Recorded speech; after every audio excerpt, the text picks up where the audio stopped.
Estamos aqui novamente na nossa oficina de peças criminais. A peça que nós vamos abordar agora é uma das peças mais relevantes do exame da OAB, chama memoriais. Então vamos entender primeiramente como se caracteriza os memoriais, para que servem os memoriais. Em regra, no rito ordinário, ao final da instrução, não se tem uma apresentação de memoriais. As alegações são orais. Por quê? Nós temos uma audiência concentrada, uma audiência de instrução, debates e julgamento. Nessa audiência são ouvidas todas as pessoas possíveis, tais como ofendido, testemunhas de acusação, testemunhas de defesa e, por último, o réu interrogado. Além disso, além de ser feita a instrução, também são feitos os debates orais, em que cada uma das partes, acusação e defesa, terá 20 minutos, que pode ser acrescido de mais 10 minutos para falar e reduzir a termo. O escrevente vai reduzir a termo aquilo que está sendo alegado. Na sequência, o juiz dá a sentença.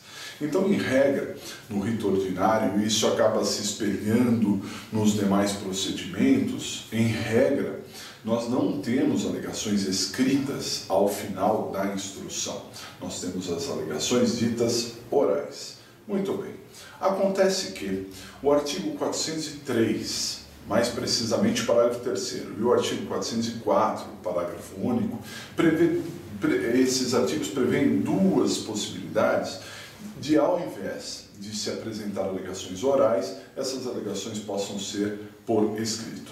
O artigo 403, parágrafo 3º, fala da complexidade. Às vezes o processo é bastante complexo, em que nós temos várias testemunhas, vários documentos, muitos volumes, e não dá exatamente para fazer uma avaliação oral ali, muito abruptamente.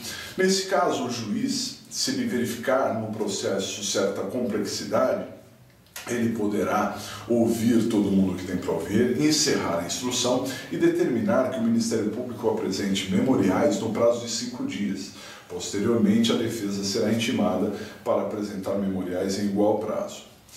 O artigo 404, parágrafo único, prevê outra possibilidade de a conversão das alegações orais em memoriais, que é o caso de alguma diligência faltante. Muitas vezes, a audiência final, a audiência de instrução, debates e julgamento, ela não consegue se encerrar porque está faltando algum tipo de diligência, uma carta precatória, um laudo, alguma coisa que deva ser providenciado. Dessa maneira, o juiz ele encerra a audiência ouvindo todo mundo que pode ouvir, fica na pendência ainda dessa diligência faltante e após a diligência faltante, o Ministério Público apresentará memoriais em 5 dias, por escrito, e a defesa será intimada posteriormente para apresentar memoriais também por escrito em 5 dias. Então são as duas possibilidades.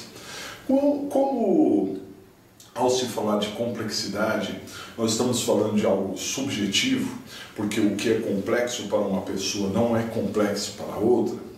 E quando nós falamos em diligências, nós estamos falando de algo bastante objetivo, porque a diligência existe ou não existe, Toda vez que no exame da OAB aparecer que teve alguma diligência faltante, nós vamos fundamentar os nossos memoriais no artigo 404, parágrafo único. Mas se não apresentar essa informação de que tinha uma diligência faltante, nós vamos, sempre que não apresentar, nós vamos fundamentar no 403, parágrafo 3º, porque ela é subjetiva e por isso muito mais fácil de ser aplicada, Vale lembrar também que os outros procedimento sumaríssimo, procedimento do júri e outros procedimentos, eles não prevêem memoriais, porque o 403 e o 404 estão previstos no rito ordinário e os outros procedimentos não prevêem. Entretanto, vale lembrar aquela regra do artigo 394 que diz que aplicam-se subsidiariamente as regras do procedimento ordinário para os demais procedimentos. Dessa maneira, se no júri ou mesmo no GCRIM nós não tivemos alguma complexidade, alguma diligência faltante, nada impede o juiz de converter aquelas alegações orais em alegações escritas por memoriais, e neste caso nós teremos que fundamentar no 403 ou no 404, mas combinado com o 394, porque é ele que permite usar subsidiariamente as regras do rito dito ordinário, ok? Para exame de OAB, como é que apareceria memoriais? Uma das peças mais relevantes e importantes, não é? Como é que apareceria? Nós teríamos que olhar no problema e verificar, primeiro, que nós estamos no momento 2, ou seja, no momento em que o processo está em andamento, mas não teve a sua conclusão, e também verificar que nós já tivemos a instrução, porque memoriais sempre vem após a instrução, portanto, colheita de provas já foi feita, todo mundo já foi ouvido, não é? E após essa instrução, o Ministério Público ou a acusação já se manifestou. Existe uma manifestação, porque a acusação sempre fala antes da defesa. Então, nós teremos que ter a instrução e uma manifestação da acusação. Se nós tivermos a instrução, manifestação da acusação e não temos sentença ainda, não há dúvida nenhuma, estamos falando de memoriais.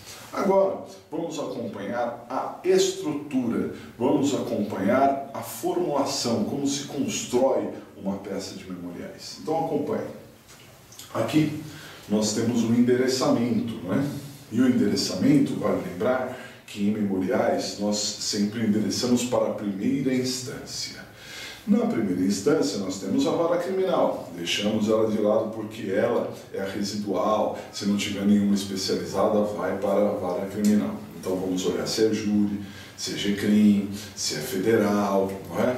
Para verificar se há alguma dessas possibilidades. Se não for, então seria a vara criminal. No nosso exemplo aqui, então ficaria excelentíssimo senhor doutor, juiz de direito da vara criminal da comarca de onde estiver o processo, reticências. Colocamos aqui autos número 3 pontinhos, porque afinal de contas, essa petição será juntada num processo, será juntada nos autos. No preâmbulo, que é essa primeira parte aqui, nós devemos colocar o nome do nosso cliente, fulano de tal, mas não precisamos qualificá-lo, porque ele já está qualificado nos autos. Então, fulano de tal, qualificado nos autos por seu advogado. Vem a presença de Vossa Excelência, o quê? Apresentar memoriais. Apresentar seria o ideal. Não é interpor, é apresentar memoriais.